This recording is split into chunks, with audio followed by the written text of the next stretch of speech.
The sound was not a knock. It was a detonation. A splintering crack that ripped through the 2 a.m. silence of the apartment building. A violent percussion that vibrated through the floorboards and up into the frame of Maya's bed. Her eyes snapped open, heart instantly hammering against her ribs like a trapped bird. For a disorienting second, she was lost, caught between a nightmare of falling and the terrifying reality of the noise. Then it came again, a concussive boom that rattled the pictures on her walls. Shouts followed, guttural and male, muffled by the wood of her front door. Police! Open up! Police! Search warrant! Maya threw the thin blanket off her body, her bare feet hitting the cold laminate floor. The world swam into a terrifying, adrenaline-fueled focus. Search warrant? For what? She lived a life so quiet, so meticulously unremarkable, that it bordered on monastic. She worked, she came home, she called her mother. That was it. That was the entire shape of her existence in this small, second-floor apartment. Another deafening crash, and this time, the structural integrity of the door gave way. Wood screamed and metal shrieked as the frame splintered. The door flew inward, slamming against the interior wall with enough force to punch a hole in the drywall. And then they were inside. Shadows became men, hulking figures in dark tactical gear, weapons raised. Flashlight beams sliced through the darkness of her living room, chaotic and blinding. They moved with a practiced, aggressive speed, fanning out, clearing the small space with overwhelming force. Hands. Let me see your hands, a voice bellowed, raw and commanding. Maya stood frozen in the doorway of her bedroom, clad only in a faded t-shirt and sleep shorts. Her hands went up automatically, a gesture of surrender ingrained in her from a lifetime of seeing this exact scene play out in the lives of people who looked just like her. Her mind, however, was a whirlwind. This had to be a mistake. A catastrophic, life-altering mistake. A heavy-set officer with a florid face and a thick, graying mustache was the first to reach her. His name tag read Miller. He was the one shouting. He shoved a flashlight directly into her eyes, making her flinch and squint. The beam felt like a physical blow. On your knees. Now, he roared. Her mind raced, calculating, assessing. Arguing was pointless. Resisting was suicide. Complying was the only path to survival. She slowly lowered herself to the floor, the laminate cold and gritty against her knees. Her heart felt like it was trying to beat its way out of her chest. This couldn't be happening. Not now. Not when everything was so precariously balanced. The thought of her mother, Grace, flashed in her mind, a jolt of pure, undiluted panic. The surgery was in 2 days. The final payment for the specialist, the one who wasn't covered by their threadbare insurance, was due tomorrow morning. The money, a painstakingly accumulated cashier's check, was in the top drawer of her dresser. If they took it, if they turned her life upside down for even 24 hours, it would all be over. Her mother's last chance would evaporate. This was the ticking clock that governed her life. A clock whose every second was a drop of her mother's failing health. What is this about? Maya asked, her voice surprisingly steady, a small island of calm in the storm of her own terror. You have the wrong apartment. Sergeant Miller loomed over her, his expression a mask of contemptuous authority. He saw a scared woman in sleep clothes in a cheap apartment in a neighborhood he despised. He saw exactly what he expected to see. We got a tip, lady. Anonymous caller. Said this address was a stash house for the Vega crew. Drugs, weapons, the whole 9 yards. The Vega crew. Maya knew the name.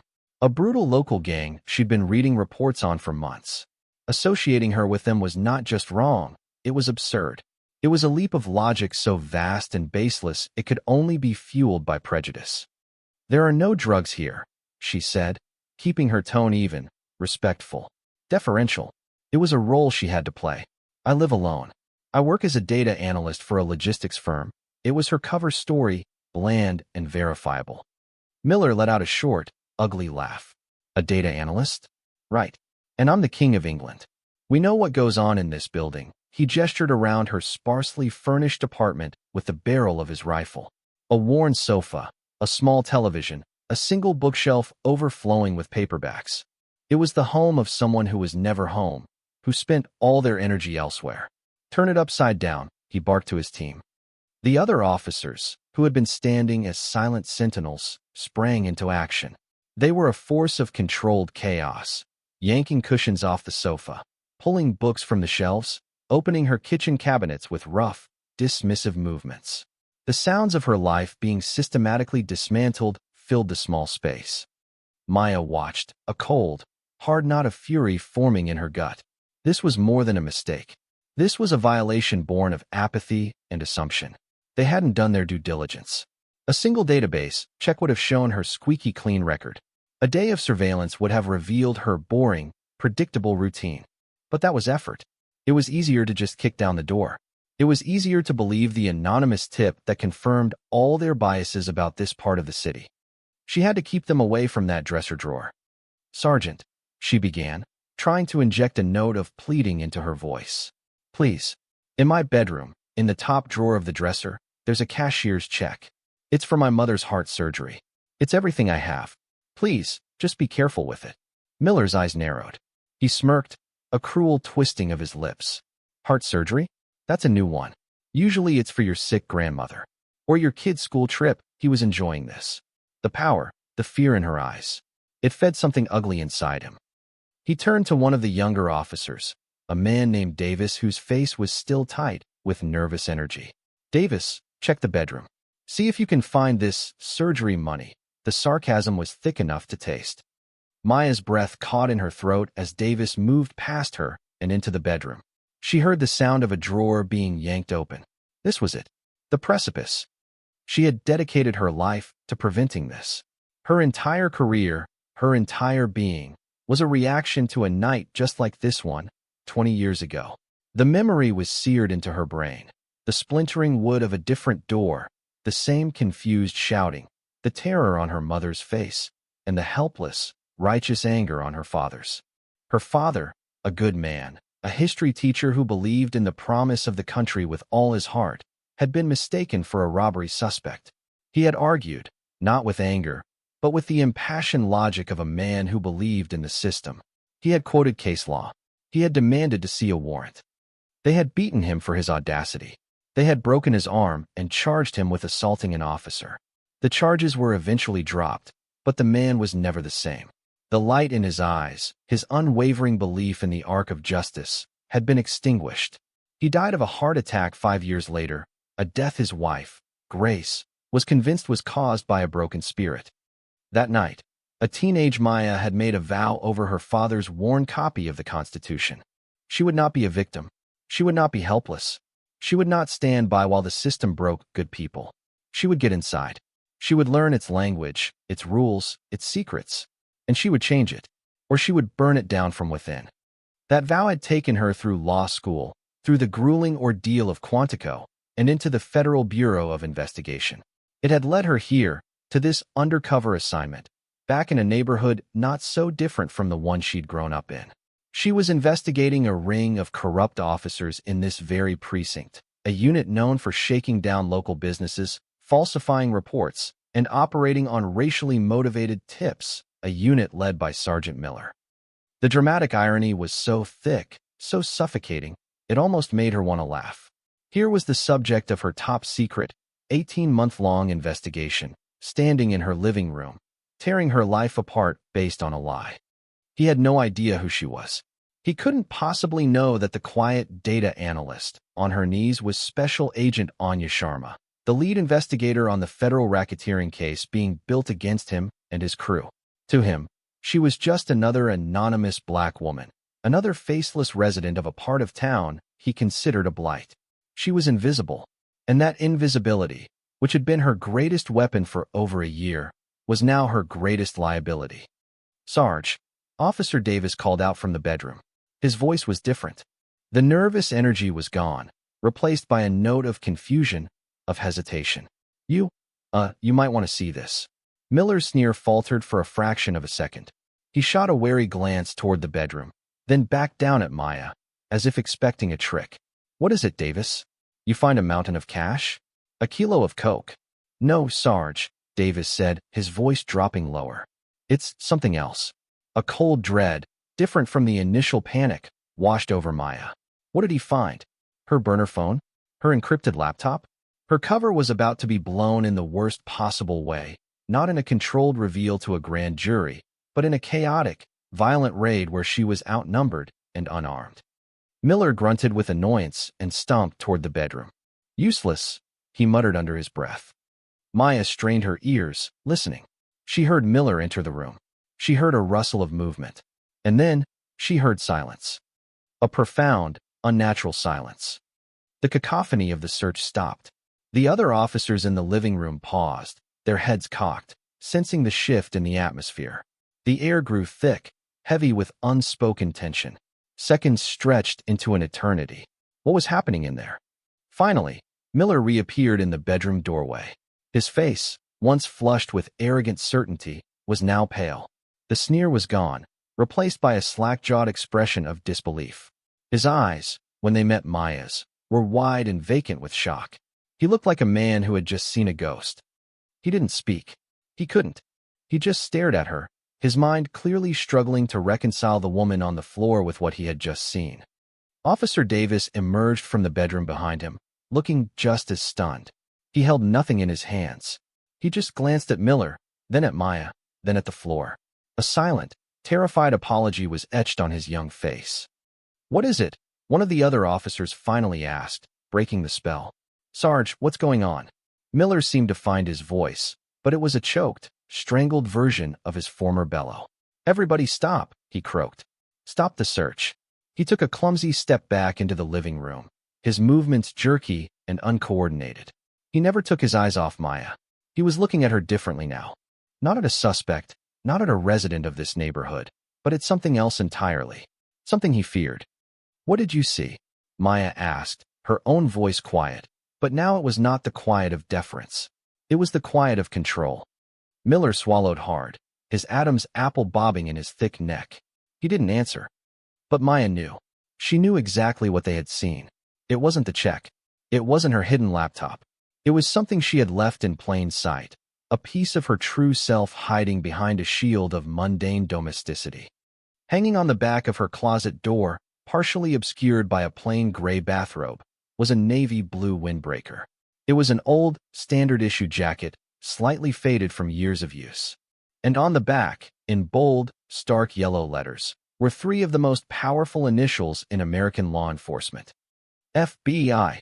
The silence in the room was now absolute. It was the sound of a power dynamic shattering and rearranging itself in real time. It was the sound of a petty tyrant realizing he had just kicked in the door of a god. Sergeant Miller slowly, almost reluctantly, raised his hand and made a gesture to his team. The gesture was clear. "Lower your weapons." The other officers, their faces a mixture of confusion and dawning horror, complied. The barrels of their rifles dipped toward the floor. The immediate, suffocating threat of violence receded, leaving a vacuum of pure, unadulterated shock. Miller took another step back, as if the space around Maya had become electrified. His mind was clearly a frantic mess, replaying the last 10 minutes, recontextualizing every word she'd said, every calm, steady look she'd given him. The data analyst, the quiet apartment, the plea for her mother's surgery money. It had all seemed like a pathetic, transparent lie. Now, it felt like a trap he had willingly, stupidly walked into. "You," he started, his voice barely a whisper. "What? Who are you?" Maya didn't move from her position on the floor. She remained on her knees, hands visible, a posture of submission that was now a mockery of the situation. From this low position, she held all the power. She let the question hang in the air, forcing him to confront the magnitude of his error. "I think you know who I am, Sergeant," she said, her voice now devoid of any warmth or fear. It was cold, precise, and utterly professional. "The real question is, who are you?" It was not a question of identity. It was an accusation. "The warrant," Miller stammered, scrambling for a piece of solid ground in his collapsing world. "We have a warrant. It's a legal entry." He was trying to convince himself as much as her. "A warrant based on an anonymous tip you never bothered to corroborate," Maya countered smoothly. "A warrant for a known stash house, that is, in fact, the federally secured residence of an undercover agent. A warrant, Sergeant, that just made you the star witness in my investigation against you." The word investigation landed like a grenade in the silent room. Miller flinched as if struck. The color drained completely from his face, leaving it a pasty, grayish-white. His eyes darted to his men, who were now looking at him with a new kind of fear. Not the fear of a subordinate for his superior, but the fear of a conspirator whose leader had just led them off a cliff. Officer Davis looked like he was going to be sick. He had been the one to find the jacket. He was the one who had opened Pandora's box. Investigation? Miller repeated, his voice cracking. What investigation? I don't know what you're talking about. Maya finally moved. She pushed herself up from her knees, rising to her feet in a single, fluid motion. She was no longer the frightened victim. She was an authority, and her very presence seemed to alter the dimensions of the room. The space that had seemed small and cramped now felt like a courtroom, and she was the judge. For 18 months, Sergeant Miller, I have been investigating the 15th Precinct's Special Operations Unit, she stated, her voice resonating with an authority he had never heard from someone in this neighborhood. I have documented multiple instances of extortion, evidence tampering, and filing of false reports, all under your direct supervision. The anonymous tip that led you to my door tonight? I'd be willing to bet my badge it came from one of the Vega Crew dealers who's been paying you protection money for the last 2 years. Was this a message, Sergeant? A warning? Or were you just trying to clean up a loose end? Every word was a perfectly aimed shot. Miller staggered back, his bravado completely gone, leaving only a terrified, cornered man in its place. He opened his mouth, but no sound came out. He was drowning. My name, she continued, is Special Agent Anya Sharma. Badge number 7354, Organized Crime Division. And you, Sergeant Miller, have just committed a federal crime by entering my home under false pretenses and attempting to intimidate a federal officer. In fact, I believe the official charge is obstruction of a federal investigation. That carries a sentence of, what, 10 years? She was thinking aloud, but her words carried the weight of a final judgment. She walked past him, her bare feet silent on the floor, and entered her bedroom. The room was a mess, her clothes pulled from drawers, her mattress half off the box spring. Officer Davis was standing frozen by the closet, his eyes wide with terror. Maya ignored him. She reached into the closet, pushed aside the bathrobe, and took down the FBI jacket. She turned and walked back into the living room, holding the jacket. She didn't put it on. She just held it. It was a symbol, a tangible representation of the power she now wielded. You know, Sergeant, she said, her voice conversational, almost light, which made it all the more menacing. The truly sad part is that you could have avoided all of this. If you had done your job. If you had spent 10 minutes running a background check on the resident of this apartment. If you had looked at me and seen a citizen instead of a stereotype. But you didn't. You saw what you wanted to see. And now, so will everyone else. Miller finally found his voice, a desperate, pathetic bleat. This is entrapment. You set me up. Maya almost smiled. It was a cold, grim expression. No, Sergeant. You set yourself up. I just held the door open for you. Metaphorically, of course. You were the one who literally kicked it down. She walked over to her bookshelf, which had been ransacked, its contents strewn across the floor. She knelt and picked up a single, well-worn book with a faded blue cover. It was her father's copy of the Constitution. She held it for a moment, its familiar weight a comfort in her hand. This was what he had believed in. This was what she was fighting for. I am now officially invoking my authority as a federal agent, she announced, her voice ringing with finality. This apartment is now a federal crime scene. None of you are to move. None of you are to touch anything. You will place your weapons on the floor and your hands on your heads. Your captain will be here in 10 minutes, along with my supervisor from the Bureau. I suggest you use the time to think about the quality of legal representation you can afford on a police sergeant's salary. The clatter of rifles hitting the laminate floor was deafening in the silence. One by one, Miller's men complied, their faces masks of disbelief and fear. They had followed their leader into disaster. But Miller didn't move. He just stood there, shaking, his face a contorted mess of rage and terror. He had built his entire career on a foundation of bullying and intimidation, on the certainty of his power over people he deemed lesser. In the span of 5 minutes, that foundation had been pulverized. You think you've won? He spat, a last, desperate act of defiance. You think you can just waltz in here and burn down my house? I have friends. People who owe me. You had a crew, Maya corrected him calmly, tucking her father's book under her arm. And they will be the first ones to flip on you to save their own skin. That's how this works. You, of all people, should know that. She reached for her personal cell phone, which was lying on the kitchen counter where she'd left it charging. The screen was cracked from being knocked to the floor.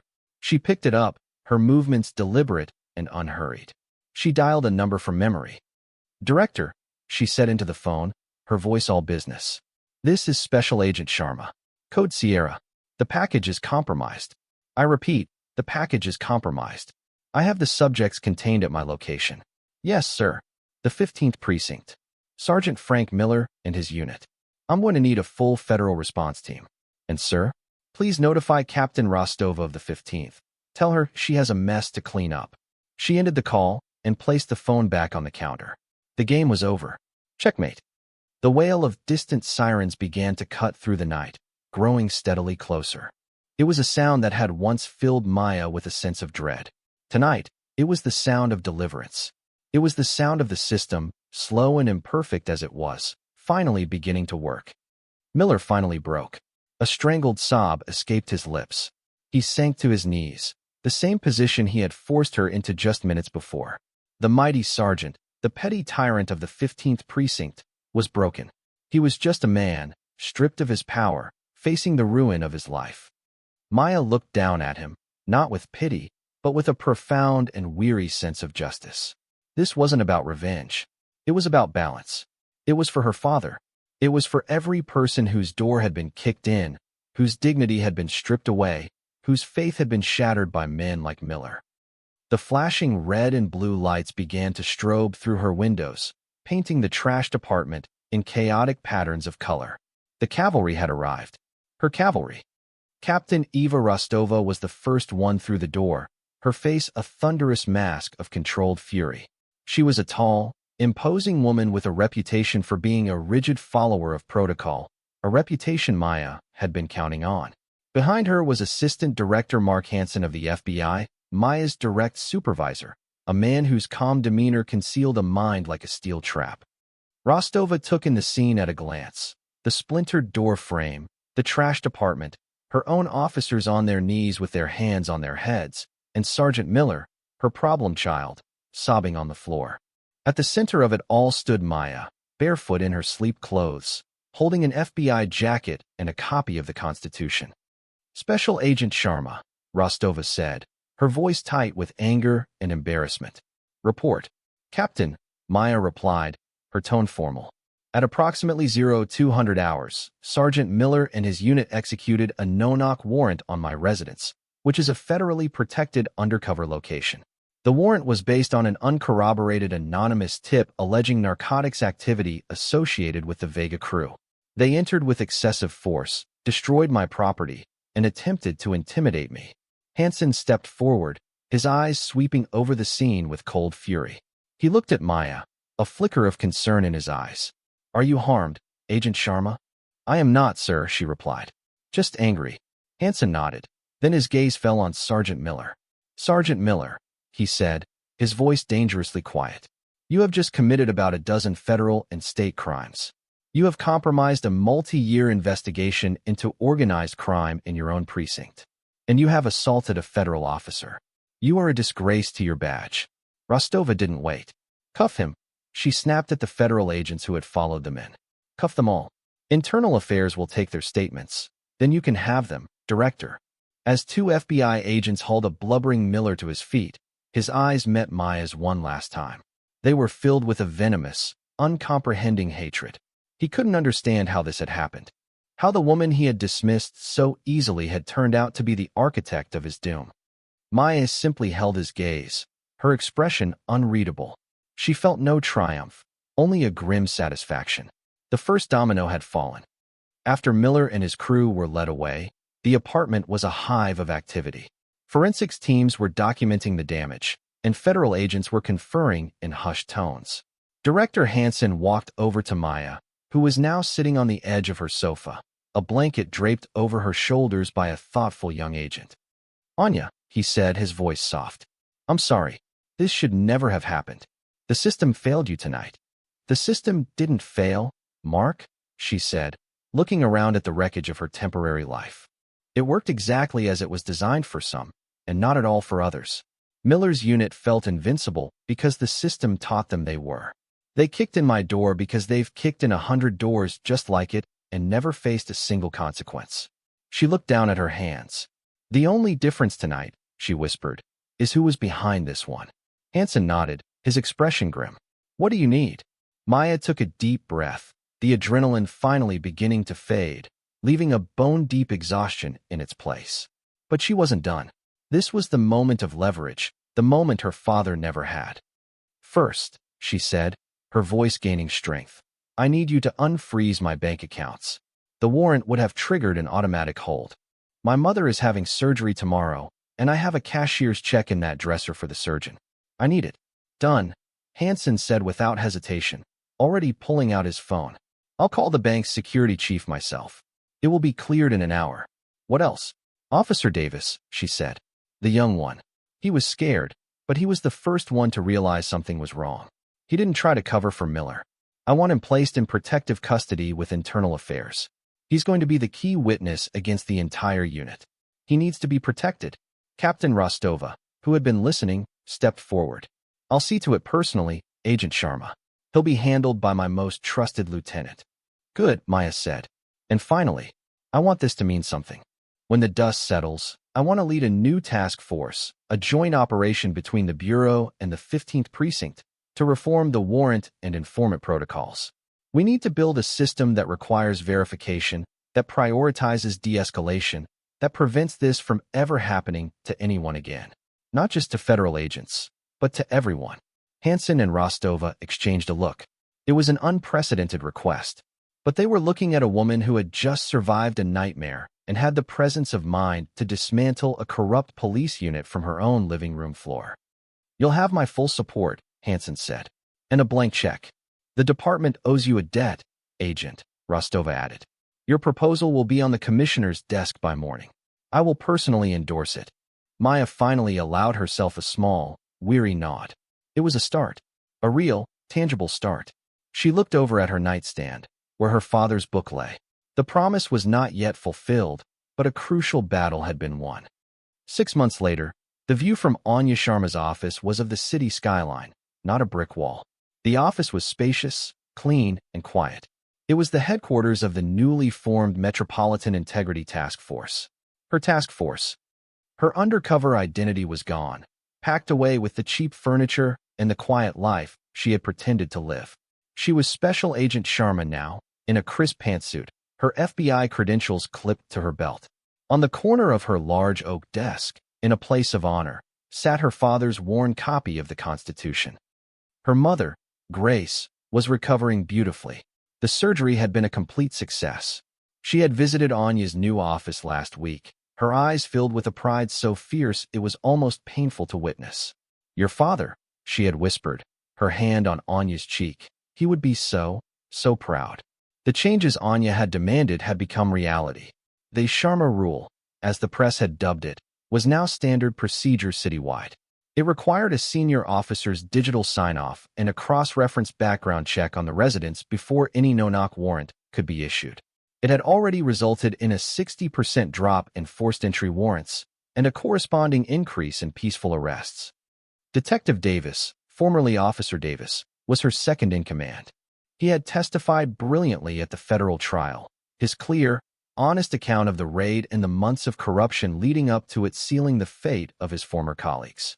He was a good cop, a man who just needed the right kind of leader to follow. Now he was one. Anya picked up a file from her desk. It was the final sentencing report for Frank Miller. He had been found guilty on all counts: racketeering, obstruction of justice, and conspiracy. The judge had made an example of him, sentencing him to 20 years in a federal penitentiary with no possibility of parole. His crew had received lesser, but still substantial, sentences. The Vega crew, without their police protection, had been dismantled by a separate federal operation a month later. The report contained a short, satisfying postscript. Miller, stripped of his pension and his pride, had been blacklisted by every law enforcement union in the country.